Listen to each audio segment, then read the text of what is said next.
Okay, I'm live. I am live. Okay. Hello, everyone. My name is Jonas. I'm from the customer success team of Camelayo. And I think this is our fifth webinar, the fifth time that we are going to just show you guys something of the tool that might help you out later. I also wanted to mention that we had some days earlier our customer event. It was a great success. Thank you all. And you'll see later on maybe or in next use some content that was used over there. So it's called the Data Talks and we had a lot of fun. We had very good also customers and also prospects who were there and helped us out. From now on, at this moment, I'll get started on the webinar talking about the hierarchy editor.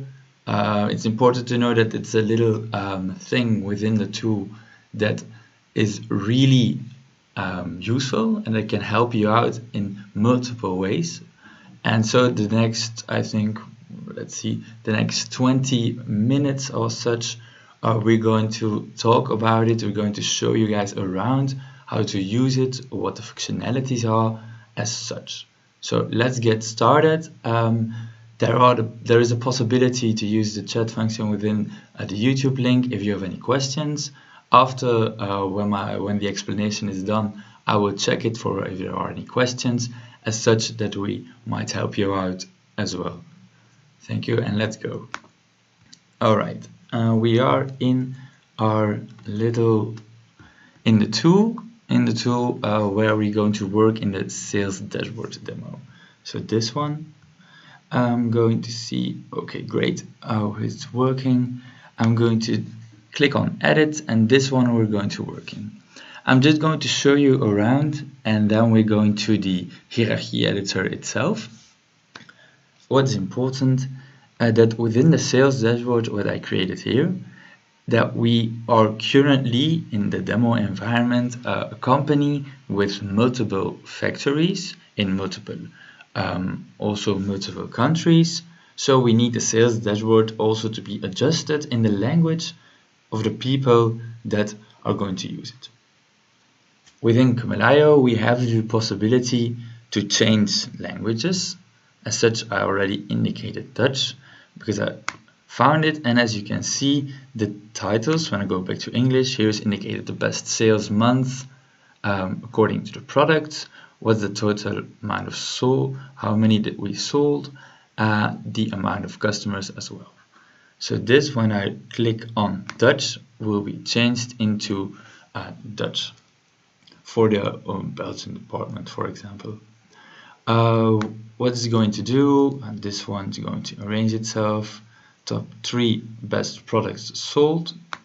But I see that here, over here, the months were indicated within, like one is January to February, but when I go to my Dutch version of the dashboard, it is not. It just tells me the numbers of the months. We're going to change it. And that's the first step that we're going to do, the first thing that we can realize within the hierarchy editor. How do you get there? Where can I find it?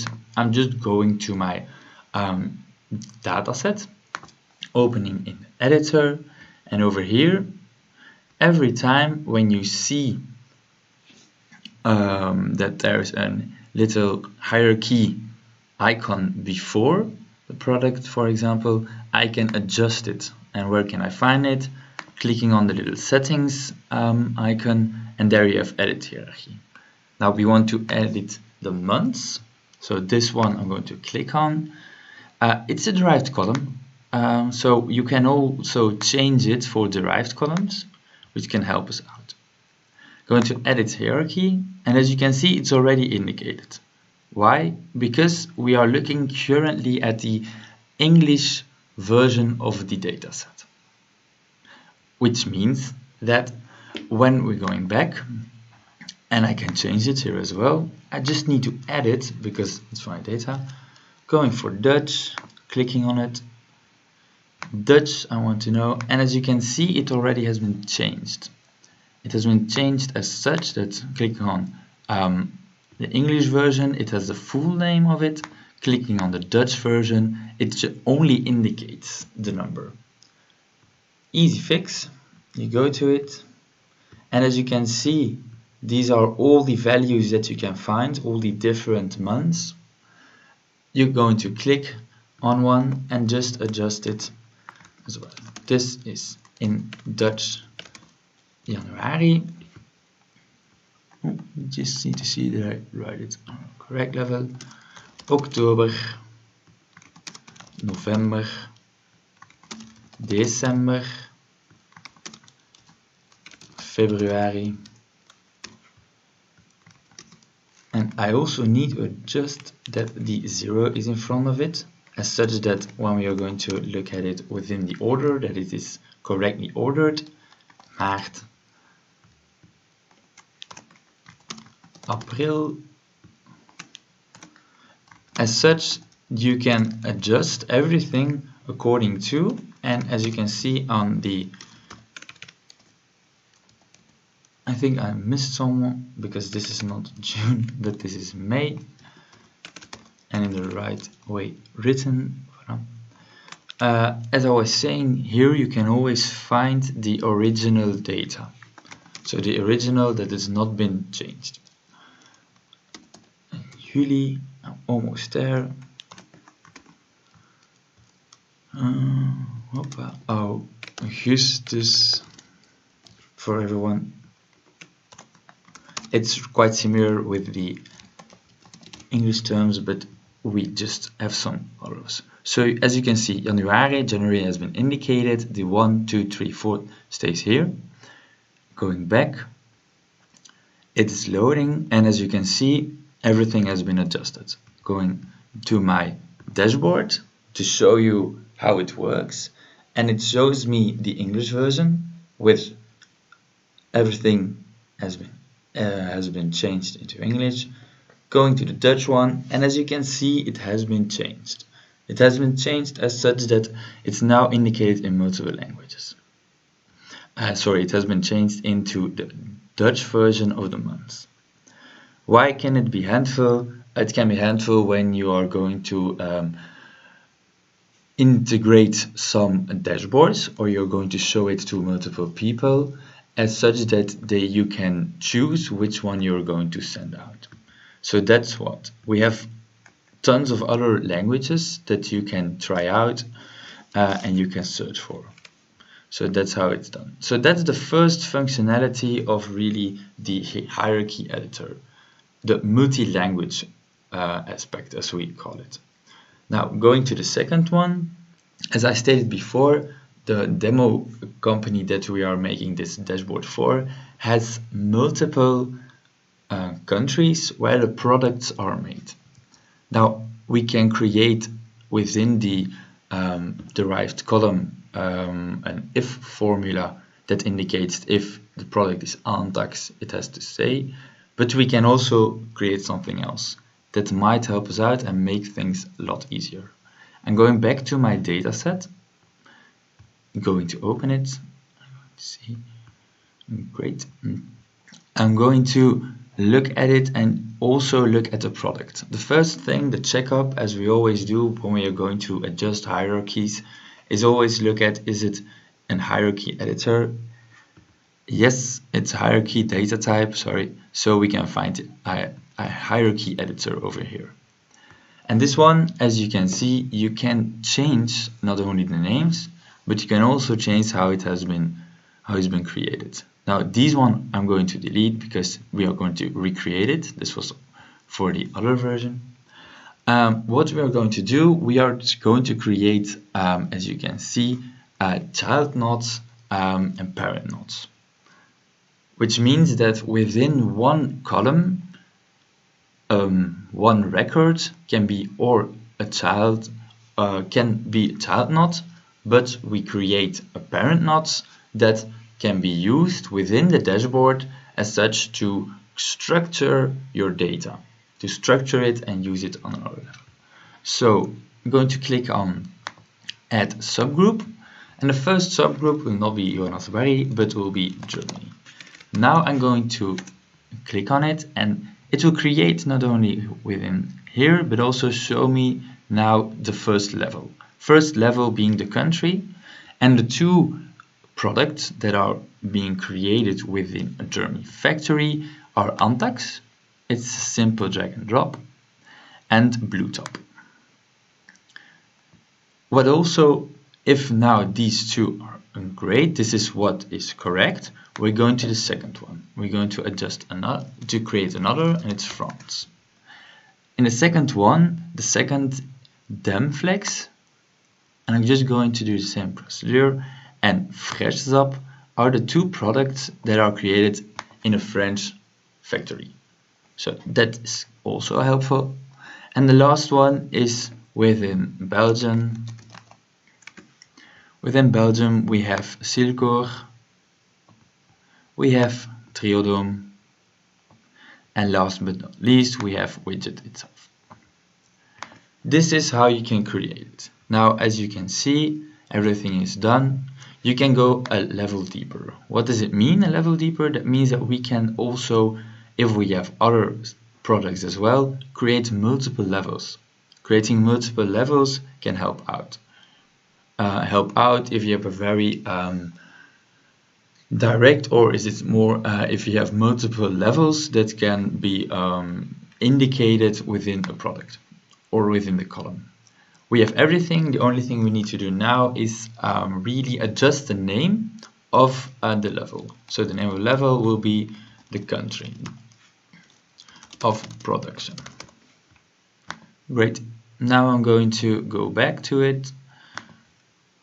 And as you can see, it will not change here because it's not that we replaced the data, we only enriched it. We only enriched it saying, okay, you are now, widget is now part of the parent node, the parent node being Belgium within the countries. I'm going back to my dashboard and everything is still here, but as we can see, Belgium, France and Germany are adjusted. Why is that?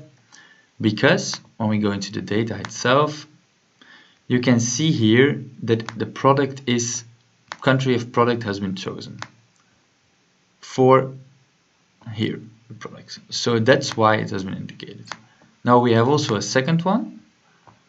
And I'm going to use my second one, is going to show me everything else. So that's what happened. This one is over here, it's a little messed up, but that's just some little issue within my environment.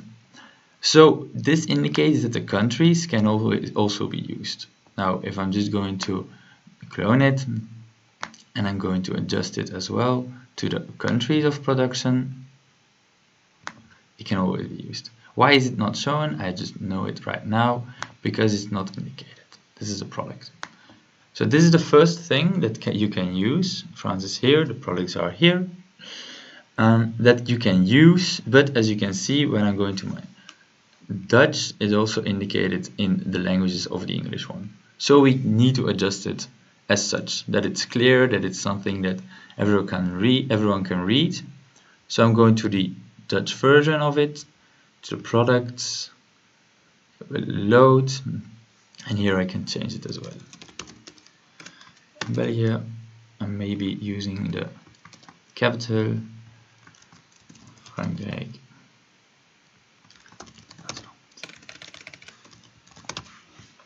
Okay, great. This has been done. Everything is loading, going back to it in German, and the Dutch version being adjusted. So this is something that really can help you out. This is something that can not only be used for the radar charts, but also can help adjust it and be really part of how it has been sold, like Belgium has been sold crazy. But we're going to the next step and already the last step of how you can use the hierarchy editor as well. I'm going to explain you what, and this is in the second part of the dashboard. I'm going back to the English one. We have, for example, a top 3 sold of products. Now it has been indicated, so I need to just adjust it to the products. I'm going to my products tab. I'm going to use the second one and drag and drop it over here. And the 3 most sold products are Silcor, Widget, and Untax, great. But as you can see, I'm going to little modify it that it's quite clear, so that the brackets are there, but also that the values are shown, that the values are also proper. These are things that really can upgrade your dashboard, make it more clear, etc. Now, the uses, when I'm going to create it, I want that the same color has been used at the moment to visualize Silcore here, and the same as well within the radar chart. Now it's going to use it. I'm going to widget, which is also blue, and it's here another kind of blue. How can I create something like that? That's what we call the consistent coloring possibility. I'm going to clear my filter, and whilst clearing my filter, everything will be back to normal. I'm going to open an editor, and within the editor, I have the possibility to go back to my hierarchy editor. My hierarchy editor will show as such, and now we talked about this part. We have talked about adjusting the names, but you can see a little symbol over here which indicates that if you would like to set up a consistent color, you can just click on it. It will open. Here you can put in the numbers, but also you can just choose it. I want Silcore to be red, for example. I want widget not to be red, but to be more blue, because the packages that the product is sold is more bluish. So this one, I'm just going to search for the right color. I love this color as such. I can adjust everything like that, every little value, as such that it has been indicated to be different and to be consistent through all of the dashboard. Not only of the dashboard, but through all of your Cumulio environment. I want to say that if you're going to use this dataset multiple times, the consistent coloring will be active through all of the dashboard. So I'm just going to look for the most beautiful pink, and I think I found it over here. Great. So I only have to adjust this one. I'm going to leave the Belgian, France, and German as for now like that. It's more like, it looks too much, but as you can see, it's quite easy to adjust. These are the colors. Going back, this has not been changed, but looking at my dashboard, we do not adjust that one, but the colors has all been changed as well. So the colors here are indicated in the little ones that we just looked at. Going to my top 3, you see it's not been changed. That's because my setting of bar color by category has not been indicated. But when I switch it on, when I enable it, it has been changed. Looking to the Dutch version, and it's quite the same. So looking at the values, you only need to change the values, that's true, but you do not need to change the colorings. The colorings will be consistent throughout the multiple languages. And I think that will be all. I'm just going to look at the things that could also be mentioned.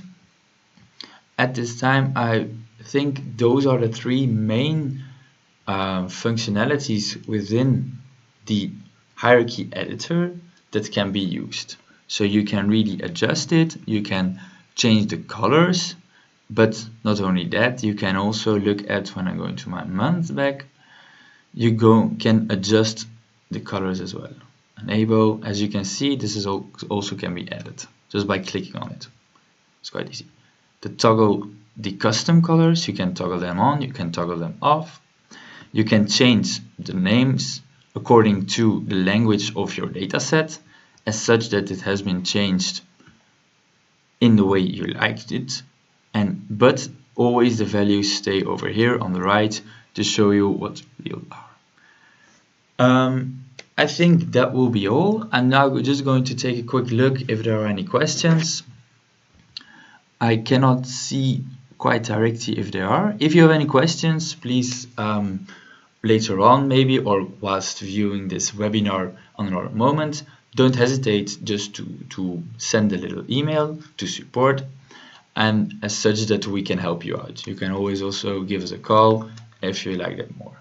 Okay, great. Then I think that will be all for today, and that we're going to wrap it up here. I want to thank you all. Thank you just for also helping us out, being there as such. Okay. I wish you all a very nice day. Bye.